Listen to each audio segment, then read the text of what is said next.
Bonjour à tous, bienvenue sur notre nouvelle vidéo. Alors aujourd'hui, un format un peu spécial. On va aborder un sujet très particulier, la holding. Je me suis permise d'inviter notre expert Guillaume, qui est vraiment le spécialiste dans ce sujet. Voilà, ça va nous permettre en fait d'aborder les questions les plus courantes sur le sujet de la holding. Et donc aujourd'hui au studio, on accueille donc Guillaume. Salut Guillaume. Salut Laura. Comment tu vas Guillaume? Écoute, je vais bien. Je suis bien assis dans ton nouveau sofa, pouf, je sais pas comment on appelle ça. On a mis les petits plats dans les grands pour t'accueillir aujourd'hui, donc merci beaucoup. On va aborder donc le sujet de la holding. On va attaquer tout de suite dans le vif du sujet avec la première question.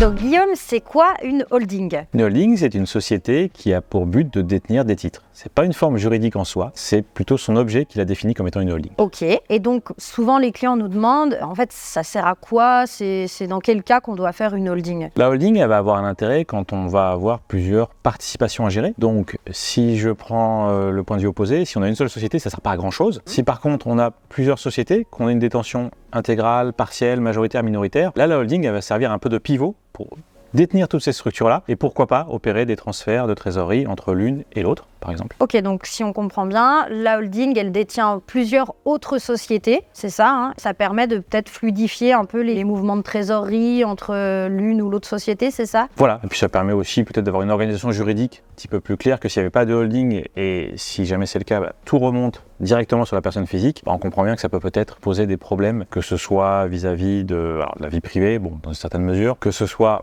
vis-à-vis des transferts de trésorerie, mais que ce soit peut-être aussi vis-à-vis des refacturations d'une société à l'autre. Ok, et parce que souvent on a des clients des fois qui veulent juste avoir une société en dessous, une société fille, du coup une URL pour pouvoir prendre du salaire, et ensuite ils veulent juste une holding pour par exemple prendre des dividendes, et donc une holding par exemple en SASU. Alors ça c'est un peu la mauvaise idée. C'est la mauvaise idée parce que dans ce cas-là, le montage il n'a qu'un seul but, c'est finalement de payer moins d'impôts et de profiter du meilleur des deux mondes, hein, entre URL et SASU. Ok, très bien, donc ça on peut le faire, mais ça ne peut pas être la seule raison, ça ne devrait même pas être la raison principale de ce montage-là. Donc on peut le faire, on peut en bénéficier s'il y a une vraie raison d'avoir une holding, une vraie raison juridique, j'entends. Mais si on n'a pas d'autre raison que de dire je vais peut-être payer moins d'impôts grâce à la holding que si je l'avais pas, là on peut tomber sous le risque de ce qu'on appelle l'abus de droit. Enfin l'administration peut dire non, vous avez juste cherché à économiser des impôts, je vais venir évidemment faire comme si elle n'existait pas et vous taxer. Voilà. Ouais, donc du coup on évite de vouloir jouer avec les impôts quoi, très mauvaise idée.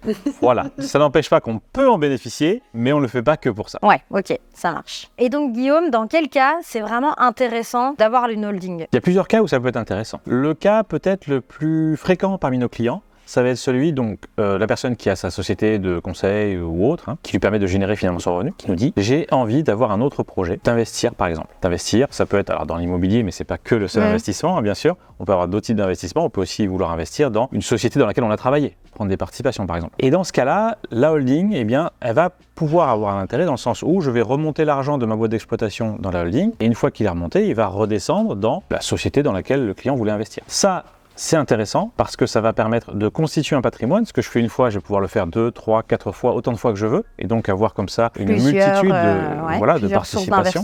Quoi. Tout à fait. Je pourrais le faire sans la holding, ce système-là. Je pourrais dire c'est ma boîte d'exploitation qui acquiert directement les parts. Mais dans ce cas-là, je prendrais peut-être un risque parce que je ne pourrais plus faire rentrer un associé, par exemple, dans ma boîte d'exploitation. Oui. Sinon, par destination, il serait aussi propriétaire de ce dans quoi j'ai investi. Je ne pourrais plus vendre ma boîte d'exploitation. Dès que je vais avoir comme projet d'aliéner ou de modifier la structure de capital de ma boîte d'exploitation, je vais être gêné si j'ai fait ces investissements-là directement par ce biais. Alors que si je suis passé par la holding, après ma boîte d'exploitation, elle peut vivre sa vie, je peux même la fermer. Ma holding continuera à exister et j'aurai toujours mes investissements qui seront existants. Ouais, donc ça, c'est vrai que c'est hyper intéressant puisqu'on peut avoir une société, effectivement, la société d'exploitation. C'est celle où, en tout cas, dans un premier temps, on va beaucoup travailler dessus, donc elle va générer du chiffre d'affaires. Et effectivement, quand cet excédent un peu de trésorerie, ça peut être l'idée de le remonter dans la holding pour qu'elle puisse faire ses investissements. Et après, dans un deuxième temps, une fois que nos investissements nous rapportent de l'argent, c'est quand même le but recherché, de fermer du coup cette société d'exploitation si on n'a plus forcément envie de travailler autant sur celle-ci, par exemple. Tout à fait. Et comme ça n'impacte pas les autres. Tout à fait. Ok. À noter que ça, c'est le schéma où je veux investir,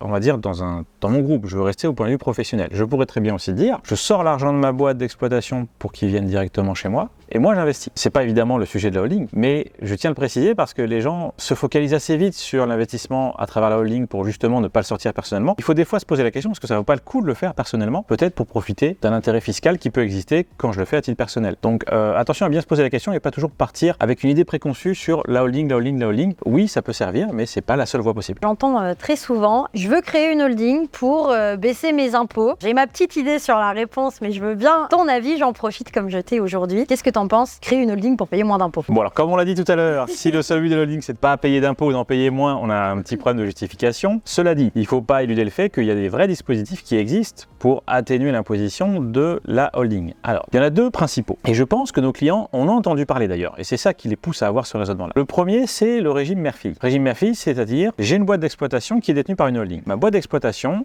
produit du résultat, m'a payé, bien sûr. Et puis, même après m'avoir payé, il y a encore du résultat. Ce résultat-là, eh bien, qu'est-ce que j'en fais? Alors, chose importante, ma boîte d'exploitation paye son impôt. Ça, on diminue pas. Ça, c'est une société classique qu'on a l'habitude de voir. Par exemple, une SASU ou une URL, on a pris du salaire dessus, il reste de l'argent à la fin de l'année, on paye son impôt sur les sociétés. Tout à fait. Celui-là, on ne le diminue pas. Ok. Par contre, le dividende, c'est-à-dire le résultat après impôt, je peux le remonter à la holding. Et quand il remonte à la holding, du point de vue de la holding qui reçoit l'argent, ça devrait être des dividendes, ça devrait être un produit financier qui serait aussi imposable. Bien, c'est là qu'il y a une neutralisation, qu'on va dire, il y aura pas un nouvel impôt dans la holding, ou alors il sera minime, quasiment négligeable. Donc ça, c'est le régime mère-fille, c'est de dire, ce qui a déjà supporté l'impôt en bas, si ça remonte, je ne le réimpose pas. Ouais, pour pas payer deux fois l'impôt sur les sociétés, quoi. Alors, ça ne veut pas dire que je diminue mon impôt, parce que si j'avais pas de holding, encore une fois, mon impôt sur la fille, ce serait exactement le même. C'est juste éviter une sorte de double imposition quand l'argent remonte. Donc ça, c'est le premier dispositif, et c'est celui qui, bien entendu, pousse à dire, bah tiens, c'est intéressant de réinvestir par la holding plutôt que par moi, puisque si je sors l'argent pour moi, je paye l'impôt. Il n'y a pas de régime mère-fille pour moi. Oui, comme on peut le rappeler, effectivement, quand on détient nous-mêmes notre propre SASU, par exemple, si on distribue des dividendes, c'est là où on a la flat tax, en fait. L'impôt perso, 12,8, et les prélèvements sociaux, 17,2. Donc ça, c'est quand on sort l'argent et qu'il arrive directement dans notre compte perso, quoi. Exactement. Ok. Donc là, si on se remet dans la situation où on a la holding, donc l'argent est remonté, il n'y a quasiment pas eu d'impôt côté holding, donc elle peut derrière le réinvestir, et finalement, le montant qu'elle va réinvestir, il est quasiment le même que le résultat après impôt de la fille. Le deuxième dispositif, c'est ce qu'on appelle l'intégration fiscale. L'intégration fiscale, c'est un dispositif qui consiste à dire, je vais cumuler le résultat de toutes les sociétés qui sont intégrées fiscalement dans un groupe fiscal que j'ai créé. Et donc, je vais pouvoir compenser les bénéfices des unes avec les déficits des autres. Et derrière de cette grosse masse, eh bien, je vais dire, c'est la société mère qui va payer l'impôt de tout le groupe. Pour faire comme s'il y avait un seul redevable. Donc, vraiment, on cumule. C'est un jeu de vase communicant. Il y a quand même une condition forte, il faut que la holding détienne au moins 95% de chacune des sociétés qu'on veut intégrer. Si elle en possède moins, celle dont la détention est inférieure à 95, elle n'est pas dans le groupe intégré, d'accord? Mais une fois qu'on a dit ça, bien finalement, on peut encore une fois faire ce groupe de sociétés. Mais ce groupe-là, quand j'ai expliqué les choses, je pense que tu as compris qu'il a un intérêt si j'ai des boîtes déficitaires. Bah oui. Parce que si elles sont toutes bénéficiaires, si elles sont toutes bénéficiaires, je gagne pas d'argent. J'ai envie de dire que j'en perds parce que je perds mon taux réduit d'IS, tu sais, le fameux taux à 15%. À 15%, là. Ouais. Normalement, il existe un par société, mais dans un cas d'intégration fiscale, comme l'administration fiscale dit, je considère que vous êtes un seul tout, je l'applique une seule fois le taux. Donc si on a 5 sociétés, là où normalement on aurait 5 taux réduits, là je l'ai qu'une seule fois. On l'a qu'une seule fois. Donc on perd quand même 4 000 euros, c'est facile, à peu près 4 000 euros à chaque fois. Donc si toutes les sociétés sont bénéficiaires, ça n'a strictement aucun intérêt. Ça complexifie les choses, donc plus d'honoraires, c'est plus complexe. Je perds de l'argent, vraiment aucun intérêt. Ce dispositif a l'intérêt si j'ai une société qui est déficitaire, au moins. Oui, effectivement, on a pas mal de clients qui sont dans l'informatique. Donc si par exemple il a une boîte où il est consultant, qui génère quand même pas mal de chiffre d'affaires, et une autre société où là plutôt c'est du développement de logiciels, des choses comme ça, on sait que parfois pour créer un logiciel ça peut prendre du temps, donc il nous faut quand même une structure pour pouvoir créer l'outil, mais avant qu'il nous fasse gagner de l'argent, en tout cas on a plus de dépenses qu'autre chose. Donc dans ce cas-là par exemple ça peut être intéressant. On a une boîte qui fait du bénéfice, l'autre qui est en négatif, et donc ça remonte et ça se compense un peu, quoi. Ça pourrait. Ouais. Oui, ça pourrait être un cas d'utilisation plutôt pertinent, effectivement, de l'intégration fiscale. Si tant est encore une fois que le client possède 95%. Alors ça va être 95 de plus, bien sûr. Ce qui n'est pas le cas de tout le monde, parce que des fois ils font des sociétés conjointes. Oui. Donc ils sont à 50-50, donc là ça ne marche pas à 50-50. Faut vraiment, c'est des cas particuliers. Il faut vraiment regarder au cas par cas. Il faut que la société mère, donc la holding, possède au moins 95% de ces sociétés filles, quoi. Exactement. Donc j'ai envie de dire, l'intégration fiscale, c'est pas automatique. Alors notre holding, elle va quand même forcément avoir de l'argent qui va remonter dessus, en tout cas le but recherché. Est-ce que cet argent, on peut le prendre en salaire, enfin se rémunérer sur cette holding? Est-ce que ça, c'est possible? Il y a plusieurs montages qui sont possibles. Il y a un premier montage qui consiste à dire, j'ai une holding qui va facturer des prestations à ça ou ses filles. Ok. Ça remonte et moi, dirigeant, je me rémunère sur la holding. Autre montage possible, je me rémunère moi en tant que dirigeant sur les filles. Et dans ce cas-là, ce qui remonte sur la holding, c'est que du dividende et finalement, ça représente ce que je veux investir. Okay. Donc je ne vais pas forcément le prendre. Donc j'ai envie de te dire, oui, ou non, ça va dépendre des situations. Tout peut s'envisager, ça va dépendre des formes juridiques qu'on a choisies et ça va dépendre bien entendu des besoins du client. Alors oui, c'est vrai que ça c'est un point important. La holding, c'est pas un statut juridique. En fait, la holding, on est d'accord, c'est vraiment une forme de structure, mais ça peut être quel type de statut justement pour avoir une holding? On a de tout. Ça peut être le URL, ça peut être la SASU qu'on connaît très bien. Ça peut être des sociétés civiles dans des cas un peu particuliers quand on veut rechercher, on va dire chercher la flexibilité des statuts. Donc là, c'est des cas vraiment très très pointus. On va dire c'est pas le cas le plus courant, mais ce que nous on constate principalement, c'est qu'on a des holdings en EURL, en SASU dans la très grande majorité des cas et que ça répond aux besoins des clients. Ça répond, de toute façon, c'est du cas par cas. Donc là encore, c'est important d'être bien accompagné. Il faut se méfier des solutions clés en main et des gens qui disent je vais décliner ce que j'ai vu par ailleurs. J'avais une SASU, je vais faire une SASU en holding. Alors, tout est possible, j'ai envie de dire, mais est-ce que tout est souhaitable? Je ne sais pas. Donc c'est là qu'effectivement, il faut se poser. Quel est l'intérêt, quoi? Oui, voilà. Ouais. Ça. Ok, super clair. Alors du coup, comment on fait pour créer une holding? On demande à expertcomptable.com.